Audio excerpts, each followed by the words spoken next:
akan lebih baik, khususnya bagi kalian yang katakanlah belajar filsafat dan juga menyukai perpolitikan, untuk kemudian berhati-hati gitu, karena seringkali keduanya itu tercampur sedemikian rupa hingga pada akhirnya filsafat dengan kebijaksanaan dan kebenarannya nggak lagi memiliki harga di hadapan politik yang penuh dengan intrik dan tipu daya.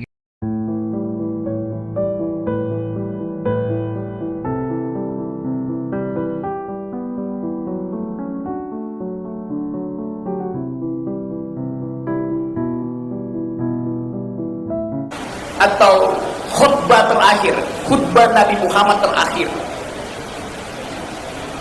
ketika beliau mengatakan bahwa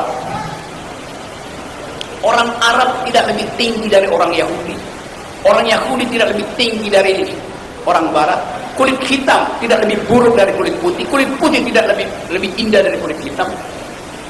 Hal yang itu diucapkan 1300 tahun yang lalu, yang baru dipahami oleh Perserikatan Bangsa-Bangsa setelah Perang Dunia Kedua. Islam mendahului kesetaraan manusia. Nabi Muhammad dalam perspektif itu bukan seorang rasis pasti. Orang Aceh tidak lebih tinggi dari orang Jawa tidak boleh menganggap lebih tinggi dari orang Papua. Itu ajaran Islam. Itu kesetaraan manusia. Itu khutbah terakhir dari Nabi Muhammad. Saya mengingatkan itu pada para pemimpin untuk pergi kembali pada moral code dari hal-hal yang sifatnya teologis.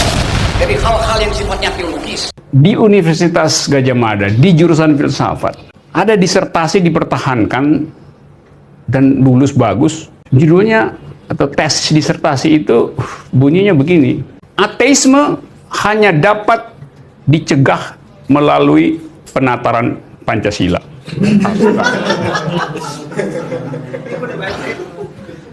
Coba lu bayangin kok bisa lulus. Yang goblok yang uji pasti. Kalau kita uji misalnya jalan pikiran itu sebagai tesis itu, lo ateisme itu diizinkan oleh Pancasila. Oleh sila pertama tentu bukan. Oleh sila kedua diizinkan, namanya kemanusiaan adil beradab. Humanisme itu artinya berhenti mengkonsumsi teologi, itu yang namanya filsafat humanisme. Artinya manusia bisa mengatur dirinya sendiri untuk menghasilkan keadilan tanpa perlu pergi ke surga. Islam mendahului kesetaraan manusia. Artinya manusia bisa mengatur dirinya sendiri untuk menghasilkan keadilan tanpa perlu pergi ke surga. Ketika kita menyaksikan video klip sebelumnya, kita dapat melihat sebuah perbedaan yang cukup signifikan dalam sebuah argumen yang dilontarkan oleh satu orang yang sama gitu. Mungkin kalau perbedaan argumen atau perbedaan pemikiran tersebut tercipta dari dua orang yang berbeda, mungkin akan ya biasa aja gitu karena udah cukup sering terjadi. Namun ketika dua perspektif tersebut dilontarkan oleh satu orang yang sama, atau dengan kata lain sebuah pandangan yang saling bertentangan tersebut dilontarkan oleh satu orang yang sama, tentu akan menjadi sebuah keadaan yang cukup aneh. Kenapa ya? Karena seseorang itu biasanya memiliki, khususnya dalam ranah politik ya, memiliki tujuan khusus gitu, memiliki cara pandang atau world view-nya tersendiri gitu. Dan ketika orang tersebut katakanlah menggunakan perspektifnya semena-mena, dengan kata lain hanya menggunakan cara pandangnya berdasarkan forum yang ditatap olehnya atau forum di mana dirinya berada, tentu akan memunculkan pertanyaan tersendiri gitu, kenapa? Berdasarkan video tersebut gitu, berdasarkan klip video tersebut, kita nggak akan membahas secara jauh atau secara luas tentang tokohnya karena saya sendiri sadar saya nggak bisa dibandingkan dengan dirinya. Kita hanya akan membahas filsafat politik gitu. Gimana sih nilai filsafat politik itu? Dan apa perbedaannya dengan filsafat yang digunakan sebagai perspektif atau sebagai cara pandang untuk menilai sebuah fenomena politik atau keadaan atau kondisi politik gitu. Pertama, ketika kita membicarakan filsafat politik itu sendiri, pasti memiliki sebuah konsep-konsep yang di dalamnya terdapat idealisme-idealisme yang dapat digunakan untuk mengelola kehidupan manusia atau diharapkan dapat menjadi sebuah cara pandang yang tepat yang digunakan oleh masyarakat gitu. Contohnya seperti ideologi-ideologi besar yang hal tersebut berada di dalam naungan filsafat politik.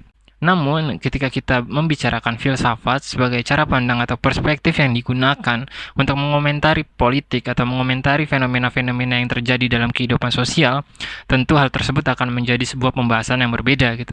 Hal tersebut udah nggak bisa dikatakan sebagai filsafat politik lagi, karena cara dia mengomentari atau cara orang tersebut mengkritik biasanya nggak dibarengi oleh sebuah saran atau antitesis yang kemudian diharapkan dapat menjadi sebuah jawaban atas permasalahan-permasalahan yang dirinya klaim sebagai sebuah permasalahan gitu, yang dirinya anggap sebagai sebuah katakanlah persoalan yang ada dan hidup di tengah-tengah masyarakat gitu. Ketika dirinya mengkritik, seharusnya jika dalam perspektif filsafat politik, maka ya harus ada antitesis atau harus ada jawaban dari kritikannya itu harus ada saran yang berjalan beriringan dengan kritikan tersebut. Namun ketika seseorang katakanlah hanya mampu melontarkan kritik demi kritik, ya kemungkinan besar dirinya hanya menggunakan filsafat sebagai sebuah perspektif yang digunakannya dalam ranah politik itu atau dalam panggung politik.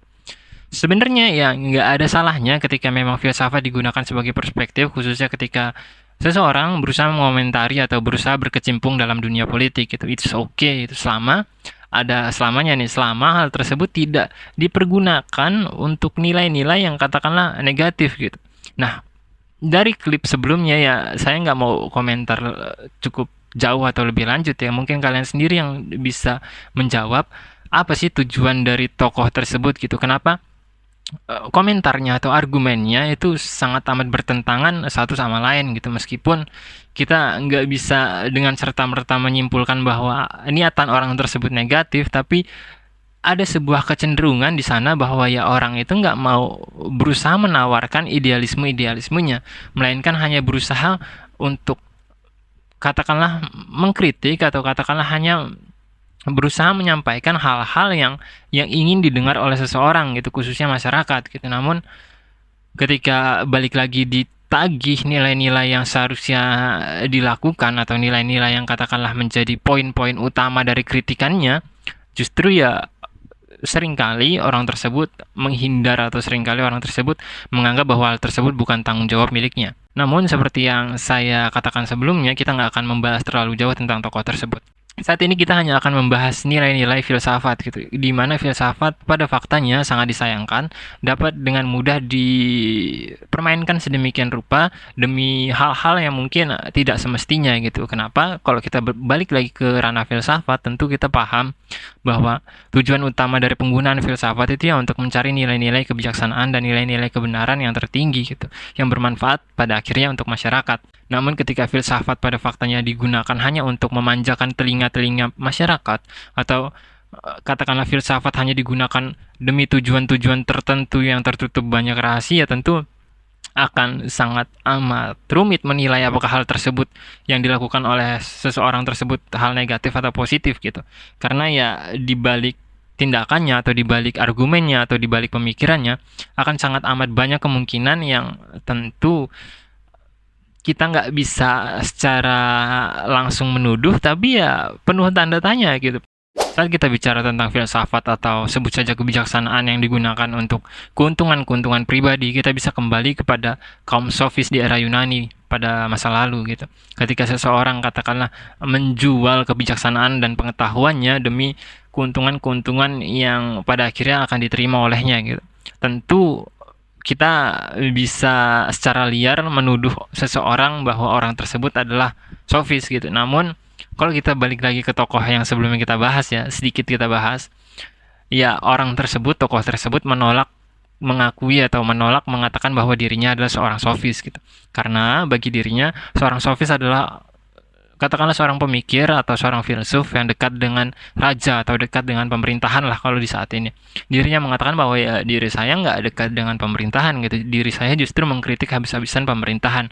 Jadi bagaimana saya bisa disebut sebagai seorang sofis? Well, perlu diluruskan di sini ya sebenarnya. Yang namanya seorang sofis itu ya sebenarnya nggak mesti dekat terhadap kerajaan atau nggak mesti dekat terhadap pemerintahan gitu.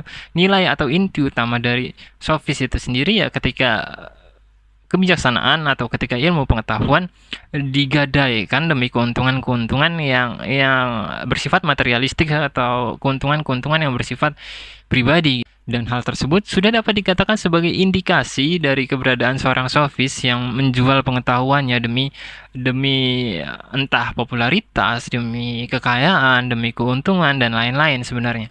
Dan dari hal tersebutlah mungkin kita bisa belajar bahwa yang namanya kebijaksanaan atau yang namanya pengetahuan atau bahkan filsafat itu sendiri yang sering digadang-gadang sebagai induk dari ilmu pengetahuan bahkan bisa terpleset sebegitu jauhnya pada nilai-nilai yang kita temui dalam kehidupan kita sehari-hari.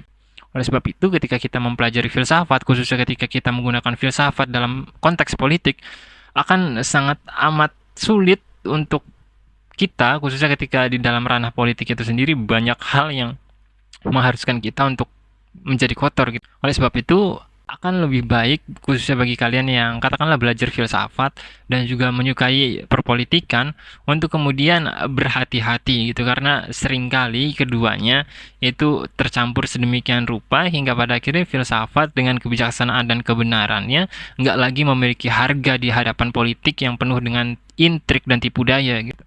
Oleh sebab itu, poin utama dari pembahasan kita kali ini adalah saya tekankan sekali lagi ya, saya nggak memiliki permasalahan apapun dengan tokoh tersebut gitu.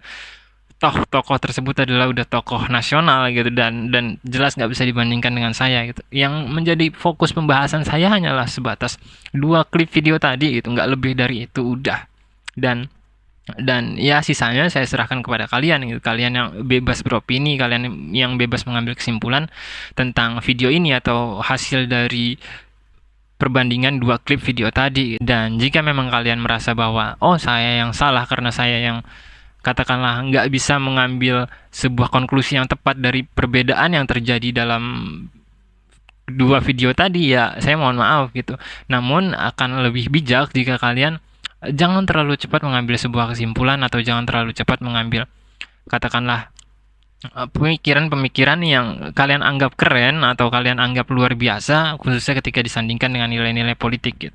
Kalian harus berusaha berpikir secara mandiri gitu. Kalian harus berusaha berpikir secara rasional yang berasal dari diri kalian sendiri. Yang kalian tanyakan pada diri kalian sendiri, khususnya secara skeptis, apakah benar apa yang disampaikan oleh seseorang gitu. Apakah sesuai dengan kenyataan atau realitas yang terjadi di dalam kehidupan sehari-hari. Ya, saya kira itu untuk saat ini singkat saja. Sekian, gak usah tersanning.